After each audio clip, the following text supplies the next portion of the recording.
Okay, our first podcast episode from Massachusetts. Yeah. We arrived. We got here. Gosh, I don't even know what day we're taping this, but we got here, I think, on July 1st.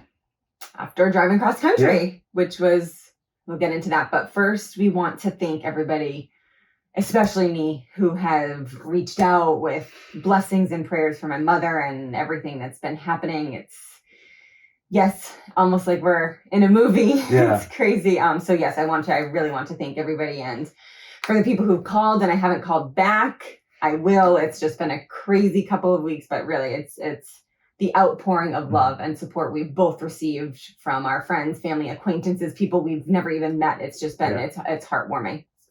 Yeah. Oh, it's really nice. People are great. So yeah, we wanted to thank you. But yeah, I guess let's talk about the road trip from California to Massachusetts. We went pretty fast. We'd made a couple stops. We saw Dan's brother in Flagstaff, Arizona for a little bit for one of the days, which was great. And then we drove to Colorado to see my side of the family, my cousin, her husband, and kids. And we spent the night there. So we got to sleep in a bed, which was really exciting. Those places we had been before, which was nice. And then we kind of continued on. We just made our way through the Midwest, and we stopped in Kansas City to have some barbecue, and then we continued on. We unfortunately really didn't stop many places just because we were trying to get I wish here. we did have more time, because I don't know when the next time we'll drive across the country is. Yeah. I would like to do it again. I thought it was a lot of fun. Yeah. I like road trips and kind of the adventure and not knowing where we're going, kind of figuring it out. Yeah, and we were talking about that with my family when we got here. It went by really fast. Yeah. Like, I don't know how to describe it, because the end of the road trip that we did, I mean, we were driving for like 12, 13 hours. But I don't know, we were listening to podcasts, we were listening to books. I don't know. I thrive on like peace and quiet, and I don't know if that's what made it go faster, because it's been so chaotic. Yeah, and it was like a time to like decompress and a lot of thinking. Yes, lots of thinking. It was really nice. The emotion, there was a lot of emotions going on too. I think we were hysterical the first day, especially leaving LA. That was the hardest thing. Yeah, that was so much harder than I thought it was going to be. And probably like one of the more emotional experiences I've had. Yeah, it was definitely in a while. Yeah, because we became the people that we are in LA. And we'll get into that, because we had to leave here, Massachusetts, like where we grew up, to become the people that we were. And that happened in San Francisco and LA, but really in LA. That's where we had like our spiritual growth. We started stepping into who we are today. And now we're back, and it's like, for me especially, I'm like thrown back into my childhood, being in my childhood home. So we'll get to that. But yeah, leaving LA was just, I think I cried for like half the day that first Sunday night into Monday morning when we left. And it was beautifully raw, and I needed to obviously release those emotions. But it was beyond sad. And I think, you said this on the trip, but it was nice to have like sort of 5 days to do that. Where if we had flown and it was 5 hours instead, and then we were just all of a sudden here, I think it would have been really hard. Yeah. But the drive gave us that sort of space, and also the drive being sort of something we hadn't done, at least half of it, like places we had never seen or been. Yeah. So that was good to sort of have a different experience in between, and to have time to think and decompress and kind of get into a good place mentally. Yes. So we didn't arrive here sad and kind of bummed out. Right, which is the last thing that my family needs right now, like my mother and stepfather. So yeah, we did have that. And so much too, like you were saying, like having the peace and quiet on the road trip, but just like everything else, it's like everything is what you make it. So like that same exact drive, if we had been in more of a hurry to finish it, or just like went into it with low expectations and like, oh, this is going to suck, then it would have sucked the whole time.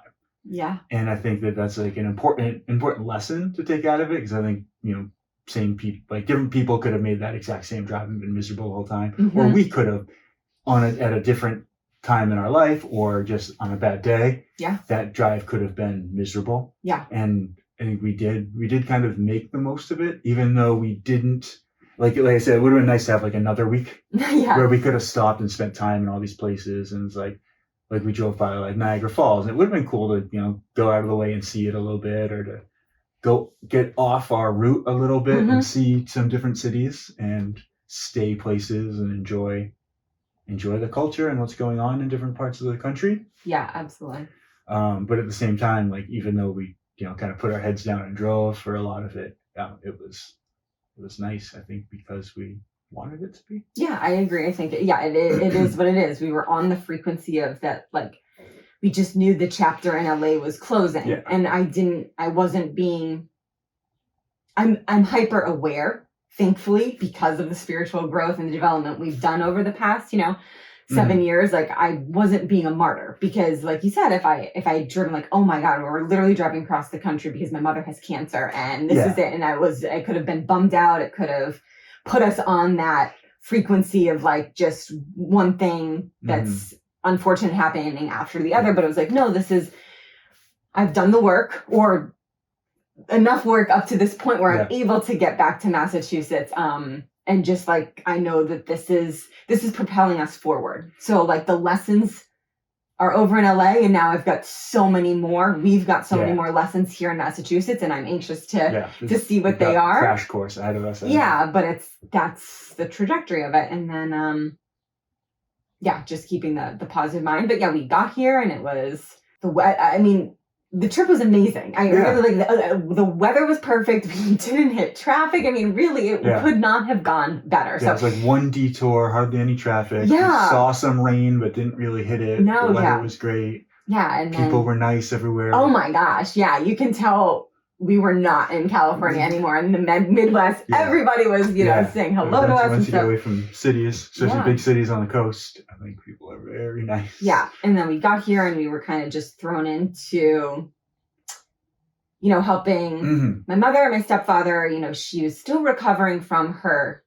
kidney stone operation, which, if you guys didn't listen to the episode before this, I think it was episode 35, the life changes.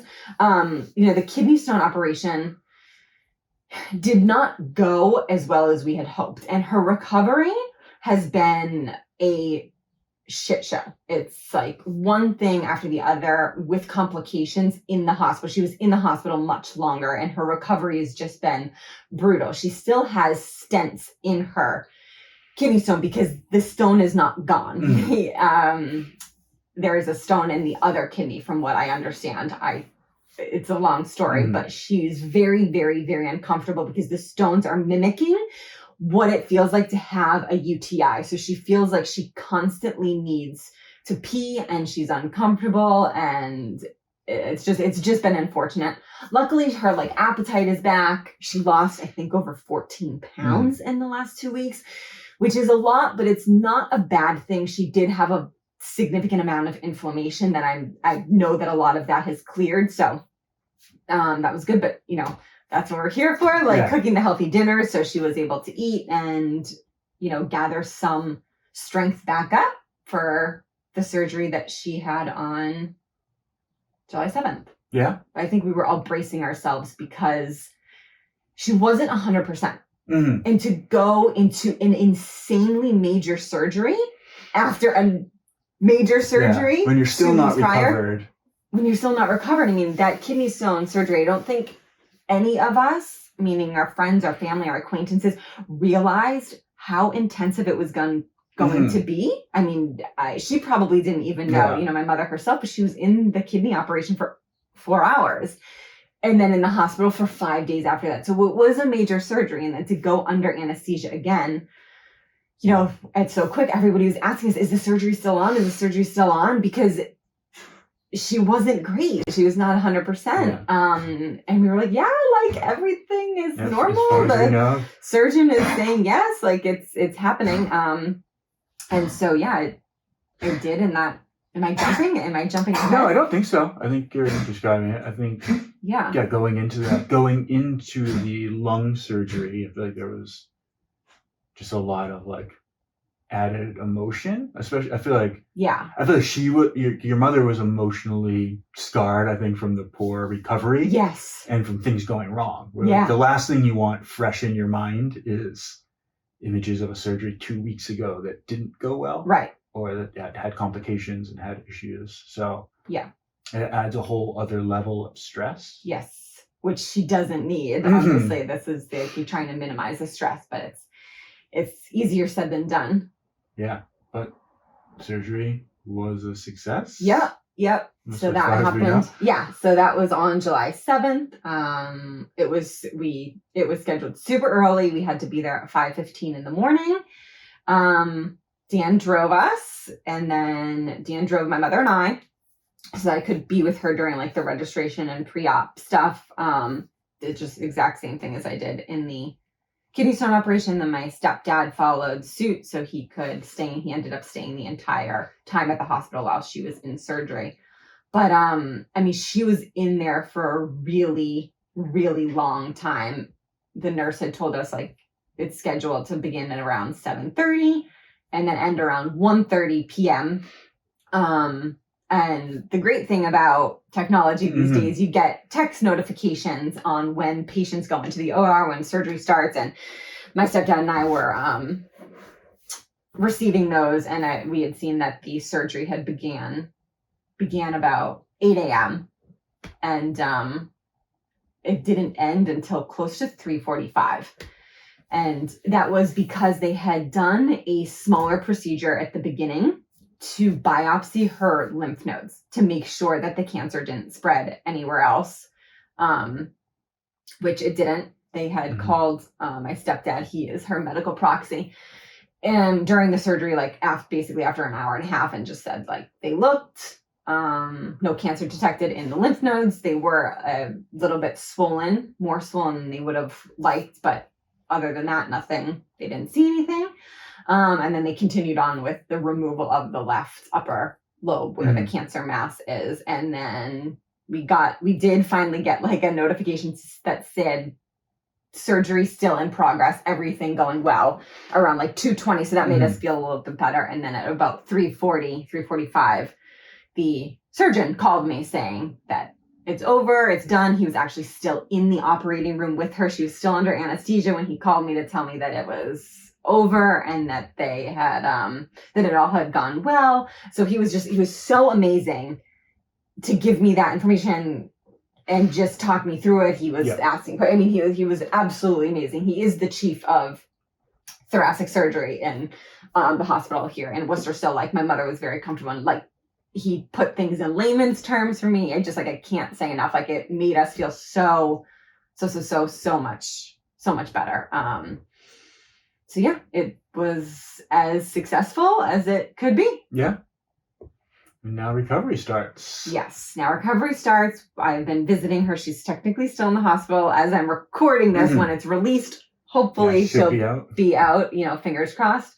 But the recovery for the last couple of days has been tremendous in a good way. Like, oh my gosh, night and day. I was bracing myself for the first day after surgery when I walked in to see her, but she was sitting up and having breakfast. She was having eggs and bacon and pancakes.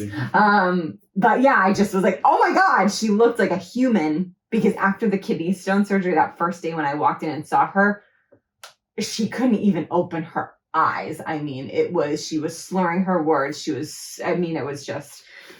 was such a sigh of relief that, oh my God, thank God they finally got the medication right. Thank goodness. So yeah, she's been doing really well. They're making her get up and do like a little bit of walking. She did stairs yesterday. She does still have a large drainage tube that's coming out of her back, kind of like the side of her back. She has many incisions on her back, obviously in her side. That's where they went in to take the portion of the lung out. So that's draining, and that is basically what's keeping her in the hospital. There needs to be it's draining all fluids and all excess whatever that needs to come out of her body. And there's a bunch of numbers that I don't know because I'm not a doctor. They tried to explain it, but the number needs to be at a certain amount before they can take it out and before she can go home. That's what they're monitoring. So that's still in her now, but she should be home within the next couple days.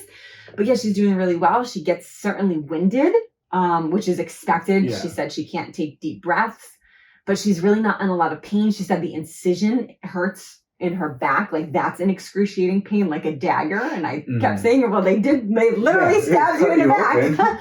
They stabbed you in the back. So that will just, I mean, that's going to take a long time to heal. But like I said, she's got an appetite, which is huge. She's eating a little bit. Again, I really think this is everybody's prayers and blessings. So thank you. Keep them coming because she's doing really, really, really, really well. And yeah, and the surgeon who performed the lung removal came in the day after her surgery and spoke to my stepfather and I. And he was, again, so wonderful, just basically reiterating everything that he had told me on the phone after he had completed it, and basically just said, because my mother kept saying, you got it all right. You got it all. You got it all. And he's like, yes, but he does need to look at certain things with the pathologist. Like he's not technically like a cancer doctor. He's a surgeon. So I'm not sure what they're going to review. I mean, they took like hundreds of tests that they obviously need to go over. And he said that's something that they'll discuss post-op after like she's recovered a little bit. But he kept saying like the recovery is the most important. Like nothing can go wrong from here on out. Yeah. Like your health needs to be in perfect order. And he said, a lot of his clients and patients after surgery do tend to get depressed because when they go home, they're no longer a patient and they're not on their own. Obviously people have support, but they're on their own and they'll begin doing things. And he gave the example of, mediocre tasks like cleaning the house or even sweeping the floor, doing something like that. It's going to feel very difficult because at the pace that people normally go, where your breathing is perfect, it's not going to be like that. So he's basically just forewarning her, like, if you get discouraged, just know that it's going to take time to build the strength up in your lung. Your lungs are making up for having 25% less of an organ in you. So it's going to feel like you can't breathe and that you're going to be winded and you need to take a lot of breaks. He said, just understand that that's going to happen. So yeah, he was just basically forewarning her, don't get discouraged. Like this is like when I say long recovery. And she's so good about listening to doctors and surgeons that she respects. So I know that she'll do what he is doing. But he said, for the first 6 weeks, it's really like the most she wants to do is like a 10-minute walk around the house, maybe outside. We can go up and down the driveway to do stairs that are in our house, but use them simply if you need to go up and down floors. Don't use them for exercise. He said you do want to constantly like be moving your legs like up and down, so that you're circulating all the blood and the lymph in there, not to get blood clots and whatnot, because if she's sedentary for most of it, you do need to do. And again, this is what we're here for. And he did say that he's hopeful and like, because of how well her lungs looked when he opened up, that she could get back to almost normal within a year. So that is super encouraging. I mean, that's great. There's so much, I feel like, just like great wisdom in all of that, and so many, like, we can kind of pick through all the stuff the surgeon said, because I think it's a lot of great advice just for everybody in general. I do want to point out, like, once you cut away 25%, like half of one lung, 25% of your lungs, the fact that your body can just sort of like take it in stride, and it's going to be a long process, but she's going to build the capacity back up in that 3/4 to be able to do what it was doing before. Yeah. It's just another incredible example of the body. Yeah. And like what the body's able to do and how it can sort of figure things out and heal itself. And so intelligent. Yeah. It's so incredible. So I think that's having that on her side, that she happens to have like this human body that's like the most incredible technology ever created. That's going to help so much. But I think all the things that you were saying, where it's like, just like coming home and not being discouraged. Yeah. Like it's a long process. It's the same as everything. Like, yes.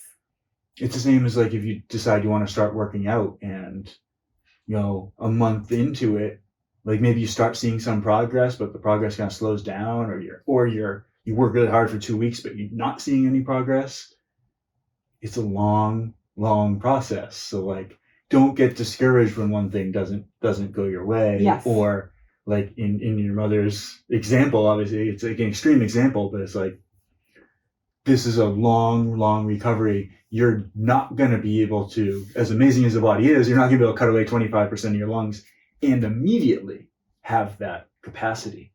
So when things that used to be easy are challenging, there is definitely like, you need to push through. You need to stay on the path. Yes. And keep doing what you're doing and keep slowly progressing by doing a little bit more than you're capable of. Yeah. And then resting, then doing a little bit more than you're capable of and then resting. Yeah. And then slowly over time, that's how things build up. That's how that capacity increases. But I think like even with myself, at least like in the past, and like so much of my own identity has been tied up in like physical capabilities. Yeah.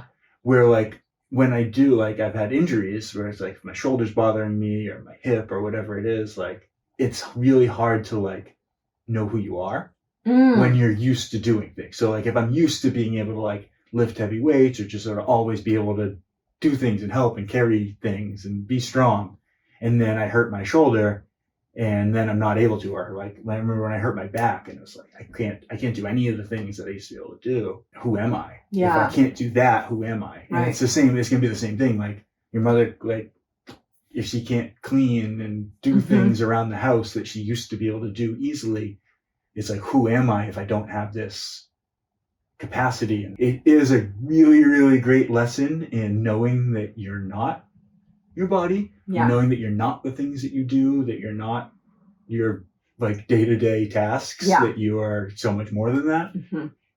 And it's a really, really good chance to tap into that and connect with the I am, with the difference, figuring out the difference between like I and me and my. Like it's my body.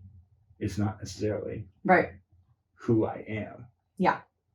So that's I think is a really, really good lesson for everybody, whether you just had part of your lung removed or not. Right. To sort of like spend some time figuring out who you are and who you would be without your body. Yeah, I agree. And it's hard for people who, well, I guess I'm assuming here, so I shouldn't assume, but I like if you had said that to me 5 years ago, I wouldn't know what you're talking about. Yeah. So again, it is definitely something that we've evolved to understand, that like we're wearing what we call human suits.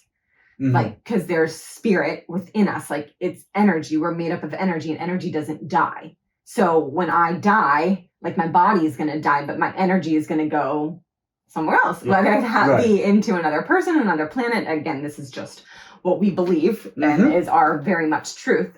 I had this conversation, or at least I have, with my mother. So she grasps the concept of it, but we also grew up Catholic, and she's very much indoctrinated in the church, and you know, God's in the sky and the devil's down in hell and things like that.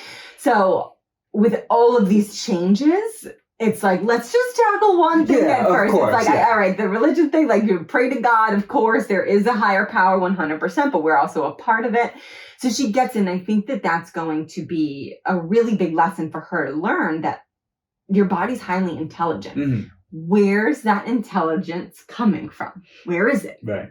And so planting those seeds, I think, is only really helping her, because we're encouraging her. It's not a disappointment. It's like a very exciting aspect that you can tap into. Yeah. Like, okay, yeah, if I'm not cleaning and I'm not working, because she is now retired. She literally just retired in March. And it's like, wow, okay, who is she now? Yeah. And it's like, yeah, I love it.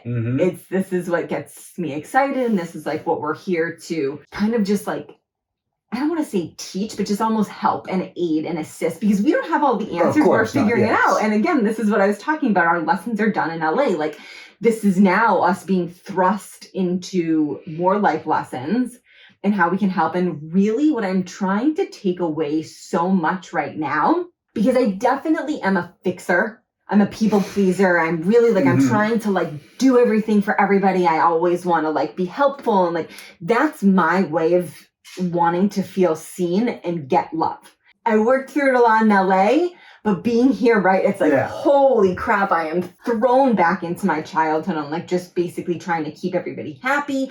I don't want like conflict, but it's like I had to leave LA to realize who I was. I worked through all those things there, but now I'm working through them here. It's literally like my inner child is screaming. Inner children, I should say. It's not just one. And I'm being the parent almost in this situation. I know that that's going to be really hard for people to grasp who haven't done inner child work. Like, yes, my mother's my mother, but I'm really my mother to my inner children because I'm older and I'm experiencing a lot of what I went through in my childhood now, but from a different perspective, a different awareness, much more mature, quote unquote, Elise that I'll say that I am, to help my inner children go through this. Yeah. I want to like scream and lash out a lot. Like it's like, but I know I'm hyper aware of it. And I'm really trying to observe. Like right now, I'm like in this hyper observation because I can observe my emotions. I can observe situations where I'm being triggered or that I'm feeling like I want to cry or break down or revert into like a closet and want to sit in the corner and cry. I'm also observing a lot of my family's programs and interactions. Like, okay, wow, like I got this from this person, or, oh, I thought I got that from my mother. I actually think I got it from this person. And it's like, wow, like I feel like I already exponentially have so much more answers than I did than when we're here on vacation, because it's like, oh, we're here on vacation. It's different. It's like, holy crap, this is so evident that I need this for my growth and progress. I'm not trying to make this about me because I am here to obviously assist my mother, but I know that it's here for me because I have to show up as my best self or I'm not going to be able to help her or help my family in the way that I need to. Yeah. And you be a partner to you. You're having this conversation with your brother and his girlfriend who are closest people, two of our closest people in LA. As much as I know this is for my mother and for me, it's also really for us in our relationship. Because if you guys have been listening to us and following us, Dan and I have been together. Are we going on 18 years? 17 or 18 years? I don't know. But we met in high school and we were in this house in high school. I mean, we were 17, 18, 19 years old. We were children and we were such different people at that point in our lives. Those people don't even exist anymore. So to be in this time, in the relationship that we are now, it's again, like we're kind of thrown back as childhood Dan and Elise. And it's like working through that because there's things that I'm getting triggered with you, you're getting triggered with me because we're reverting back to it. But it's the universe showing like, yep, you were these people in LA, but here you have to work through those problems because if you don't, it's that karmic loop that's going to keep coming up. The lessons are going to keep coming to us if we don't dissolve them. We're not resolving them, we're dissolving them. There's nothing to be resolved because everything's unfolded perfectly. It happened as it happened and it couldn't happen any other way. I'm quoting Peter Crone here. And it's like, wow. It's just the observations coming in. It's immense. Yeah. Do you feel the same? Absolutely. Yeah. And so much of it is just like almost like learning to be okay with it. Yeah. Whereas like this, I keep coming back to like that Ram Dass quote when he's like, you think that you're, when you think that you've like evolved consciously, spiritually, like go spend a week with your family or something like that. Oh my God. Whatever the quote is, it's perfect. It's absolutely perfect. It's dead on. But I think that there's so many things where it's like we went through these challenges and we grew and we evolved. But it was almost like we were practicing. Yeah, it's kind of like and now it's like we're thrown in. There's live bullets now, and it's like we're playing for keeps. And it's like, oh, you think you got past that? Well, here it is. Like it's right in your face. So I think that is a huge challenge. I think for us to continue to evolve and grow through, and like you said, like to see these same patterns and programs that we have to some extent overcome and kind of released, but then to be like thrown back into them and surrounded by them, but also to be in a place where we are somewhat expected to be who we were when we were 18, 19 years old. Yes. Like we left and then came back and people's perception of us is that like, oh, you're that person that left. Yes. And I feel like I can't relate to to me at 19, me at 20 years old. Same. I don't know him. It's like, I remember some things about him. I can't, there's so much that I've forgotten and just like released. Yeah. That it's like, that's not who I am anymore. Yeah. So can I get thrown right back into the mix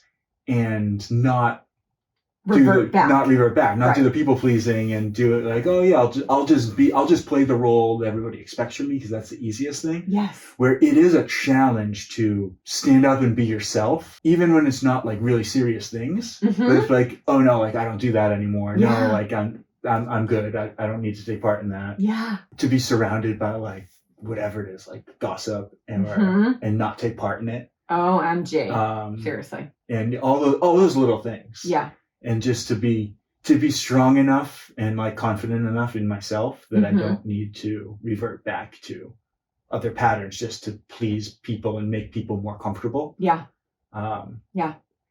I agree. I think it's very much like I was saying, it's observing. It's like observing these patterns that are going on from the people around us, realizing that yes, we used to be that way and now we're not. But it's also just like, as Ram Dass would say, it's just like being loving awareness. Mm-hmm. And it's like people are going to change when they want to change. Yes. It was very evident that we wanted to change. We didn't want to be those people that we were when we were younger and that was our choice. But to have the expectation, that we are the same people that we were, then is a challenge. And it's stepping into our truth and being scared, but also courageous at the same time is like where your truth is going to shine. And it's just, I mean, we've really only been here like a week and a half. So so much has happened in this week and a half that I can't even imagine what's going to happen in months from now. It's like, but that's my ego trying to like figure out. It's like, no, we're taking it day by day, literally minute by minute. We said before, we're done with plans. Yeah, done with plans. I'm not going to waste my time trying to figure out where I'm going to be in a month or two. But it's so interesting that you say that because I do find myself reverting back to a lot of like subservient nature. Like if my mother or stepfather says something, do this, do that, or would you eat this? I'm like, yeah. And it's like, wait a minute. Oh my God. It's like an hour later. I was like, I just said yes, and I really don't. It's practice. Yeah. Yep. It's again like my ego wanting to like rush through these lessons. It's like just like you were saying with my mother's surgery, like it's going to take a year long for her to get back to where she was. Yeah. And her surgeon saying, don't get discouraged. It's like I have to remind myself. That's in every situation, right? Exactly, it's like I outgrew that person over basically a decade. Yeah. And so I know that I can't be perfect in the week that I'm here. It's going to take time, and I need to embrace that and love, and I need to show compassion and understanding that this is going to be a journey. Yeah. And it's the same, like our pattern's been disrupted. Our routine is not what it was. So much of me becoming who I am right now has been thanks to like my practices and my routine and like the things I did day to day. And now to a large extent, those are disrupted. They're in a different place. Like I'm trying to like when we're meditating still, we're doing breath work, we're journaling, going for walks and doing all these things that help center ourselves, but it's in a different place. Like I'm journaling and there's people walking around and doing things, and it's like hard to go find quiet, where I would like go off to a park and find somewhere quiet where there's no one's going to disturb me and just write for a while. And I haven't really had that sort of solitude and quiet at all. But so much of the day to day and the routine has been a part of my personality almost. And now those are taken away. So it's like, well, who am I without my day to day routine, without my personnel, without my things, without my stuff, without being able to go to the beach? Like it's been a few weeks now since we've gone to the beach, where we would usually go, at least once a week for every day, every week that the weather was nice. And now we're here like missing out on those things. And it's like, things are different, but it's like, I'm still I when I'm not at the beach or not, journaling at a park in LA or alone. Yeah. We lived together alone for 12, 13 years, whatever, something like that. Yeah. And now, like you said, like we're in your childhood home, like your mother and your stepfather are here, and we're And it's like, that's weird. Yeah. The privacy is gone, Yeah. and all these things that we kind of counted on and relied on. Took for granted. Took for granted, for sure. Yeah. Are just gone. So it really is like touching and like deeply connecting with that I am aspect. Yes. Of like the I and not the other things. Yeah. And I'm excited about it, as like, as much as I think the situation is far from perfect. Like, nobody obviously wants to be all of a sudden thrown into the situation because like your mother has cancer and it's like there's a lot going on. Yeah. So it's not ideal circumstances, but like I feel like that's where growth happens. Yeah. Like, and it also is. Like, and I feel like I had to remind myself of this because I think I read like a meme or something on social media, but it was like, you and I so much want to keep evolving and keep growing our business and getting better. And we ask for that constantly with manifestations and all these things. And then it was like a reminder, like, hey, knock, knock, knock. It's the universe. Remember you asked for this? Exactly. You remember you asked for this? And it was like, holy crap, I did ask for it. And it's like, oh no, I'm panicking. I'm like, oh my God, you're right. It's just, you don't know how it's going to come. It can come, again, like, it's tragic that this is maybe the case that it's coming. But again, like, that's why I'm not being a martyr. It's like, I know everything's going to be all right. This is for my highest and greatest good. This is the evolution. Like, I'm not being, oh, woe is me. Like, of course I have my emotions. No, of course. And I do want to point out too, because everybody's constantly asking us, where are you moving to? Where are you moving to? Where are you renting? Are you renting in Worcester? Are you renting in Boston? Somewhere in Massachusetts? The renting is not happening. We're staying here at my parents' house specifically to help them. Like, it would not make sense. Like, Boston's 45 minutes from my parents' house. Like, literally, my mother is not going to be able to cook. She can't clean. She can't do laundry. Like my stepfather is getting older. Like, not that he's not active, but like, we're here to help them. It would not make sense to rent somewhere. Of course, it would be lovely that we would have our own space, but it's again, this isn't permanent either. So we're here to help for the time being.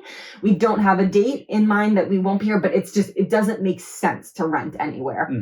It's like, we're here for a reason to help.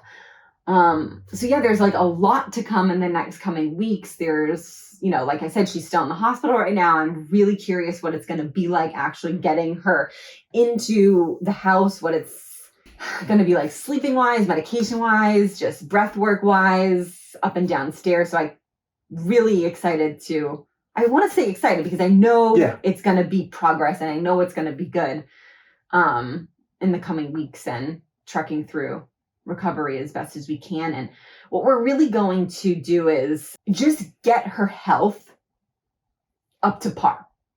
And like, I'm laughing a little bit about like the food that she's eating in the hospital. And we didn't really touch upon that. I have to, as a nutrition coach and nutritionist, like the certifications and the schooling that I got to get my certification is like more than what doctors get. And so it's really hard and challenging for me to like hear what they're suggesting as, you know, low fat foods, no cholesterol foods, you know, the juices that they're getting is all chock full of high fructose corn syrup and like the quality of meats and everything. And it's like, she's not going to be in here forever. Like, fine, eat what you can. At this point, you can't bring food into the hospital, unfortunately. We'll just get her nutrition on point as soon as she's home because the quality of foods, the oils that we're cooking in, you know, there's going to be no processed foods, very minimal processed foods, to build back basically her immune system and her gut. But that will also take time because she's on so many different medications. So this is all progress,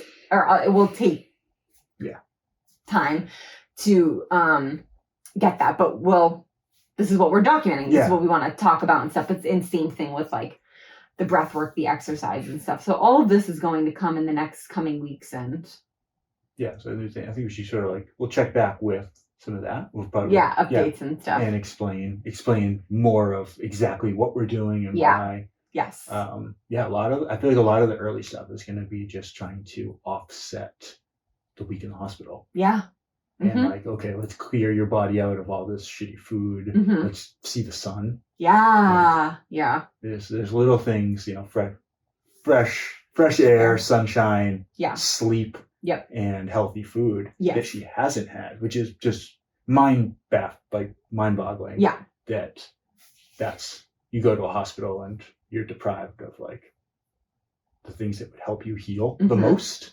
But that's not the discussion for today. No. But we will definitely get into a lot more on that kind of stuff and what we're doing when we get back, when we get her here. And, yes. Yeah. So stay tuned for that as we build momentum through the next couple months and weeks. Absolutely. Here we go. Building momentum forward.